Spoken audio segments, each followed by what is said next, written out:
Praise the Lord, hallelujah. Zion வேதாகம ஆய்விற்கு அன்போடு கூட இயேசு கிறிஸ்துவின் நாமத்தில் உங்களை வரவேற்கிறேன். இன்றைய தினத்திலும் 2 நாளாகம புஸ்தகம் அதிகாரங்கள் 9 முதல் 12 அதிகாரங்களில் உள்ள வசனங்களை தியானிக்க சர்வ தேவன் நமக்கு கிருபை பாராட்டுவாராக. 9வது அதிகாரத்திலே சேபாவின் ராஜஸ்திரி சாலமோனை காண வருவதை குறித்து நாம் பார்க்கிறோம். சேபாவின் ராஜஸ்திரி சாலமோனின் கீர்த்தியை கேள்விப்பட்ட போது விடுதலைகளினாலே சாலமோனை சோதிக்கிறதற்காக மிகுந்த பரிவாரத்தோடும் கந்தவர்க்கங்களையும் மிகுதியான பொன்னையும் இரத்தினங்களையும் சுமக்கிற ஒட்டகங்களோடும் எருசலேமுக்கு வந்தாள். அவள் சாலமோனிடத்தில் வந்தபோது தன் மனதிலிருந்த எல்லாவற்றையும் குறித்து அவனிடத்தில் சம்பாஷித்தாள். மகிமை உண்டாவதாக. பந்தியின் போஜன பதார்த்தங்களையும் அவன் ஊழியக்காரரின் வீடுகளையும் அவன் உத்தியோகஸ்தரின் வரிசையும் அவர்கள் வஸ்திரங்களையும் அவனுடைய பான பாத்திரக்காரரையும் அவர்கள் வஸ்திரங்களையும் கர்த்தருடைய ஆலயத்துக்குள் பிரவேசிக்கும் நடைமண்டபத்தையும் கண்டபோது அவள் ஆச்சரியத்தால் பிரமை கொண்டு ராஜாவை நோக்கி, உம்முடைய வர்த்தமானங்களையும் உம்முடைய ஞானத்தையும் குறித்து நான் என் தேசத்திலே கேட்ட செய்தி மெய்யாயிற்று. நான் வந்து அதை என் கண்களால் காணும் மட்டும் அவர்கள் வார்த்தைகளை நம்பவில்லை. உம்முடைய பெரிய ஞானத்தில் பாதியாகிலும் அவர்கள் எனக்கு அறிவிக்கவில்லை. நான் கேள்விப்பட்ட பிரஸ்தாபத்தை பார்க்கிலும் அதிகம் உண்டாயிருக்கிறது என்று சொல்லி அங்கே அந்த ராஜஸ்திரி சொல்லுகிறதான காரியத்தை குறித்து நாம் பார்க்கிறோம். கர்த்தருடைய பிரஸ்தாபத்துக்கு மகிமை உண்டாவதாக. அங்கே சாலமோன் இடத்தில் தேவன் அருளிய ஞானத்தை கேட்பதற்கு பூமியின் ராஜாக்கள் எல்லோரும் அவன் முக தரிசனத்தை தேடினார்கள். வருஷா வருஷம் அவரவர்கள் தங்கள் காணிக்கைகளையும் வெள்ளிப்பாத்திரங்களையும் பொற்பாத்திரங்களையும் வஸ்திரங்களையும் ஆயுதங்களையும் கந்தவர்க்கங்களையும் குதிரைகளையும் கோவேறு கழுதுகளையும் கொண்டு வருவார்கள். அப்படியாய் ஆண்டவராகிய தேவன் சாலமோனுக்கு ஞானத்தை கொடுத்து மகிமைப்படுத்தி இருந்தார்.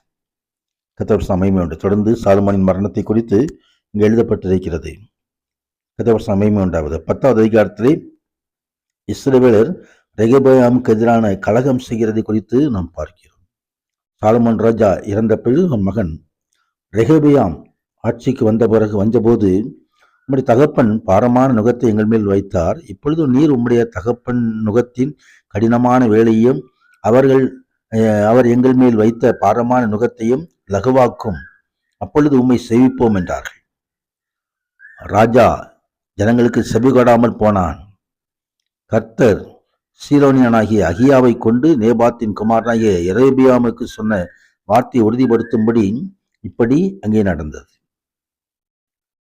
மகிமை உண்டாவதாக. தொடர்ந்து அங்கே ராஜாவாகிய ரெகொபெயாம் பகுதி விசாரிப்புக்காரனாகிய ஆதோரை அனுப்பினான். இஸ்ரவேல் புத்திரனை கல்லெறிந்து கொண்டார்கள். அப்படி ராஜாவாகிய ரெகொபெயாம் தீவிரமாய் ரதத்தின் மீது ஏறி எருசலேமுக்கு ஓடி போனான் என்று எழுதப்பட்டிருக்கிறது.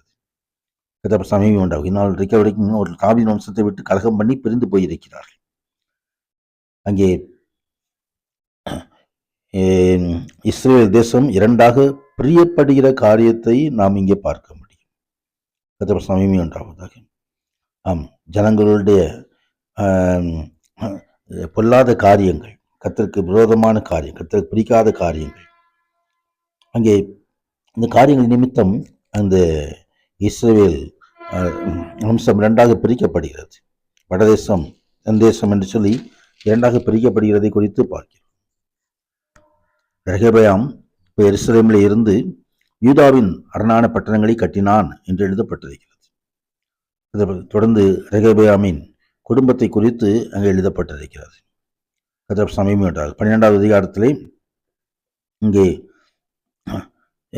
எகிப்திலிருந்து ஷீஷாக் எருசலேமை தாக்குகிற காரியத்தை குறித்து நாம் இங்கே பார்க்கணும். எகிப்து ராஜாவாய் ஷீஷாக் 1200 ரதங்களோடு 60,000 குதிரைகளோடு எருசலேமுக்கு விரோதமாய் வந்தான். கர்த்தருக்கு மகிமை உண்டாவதாக.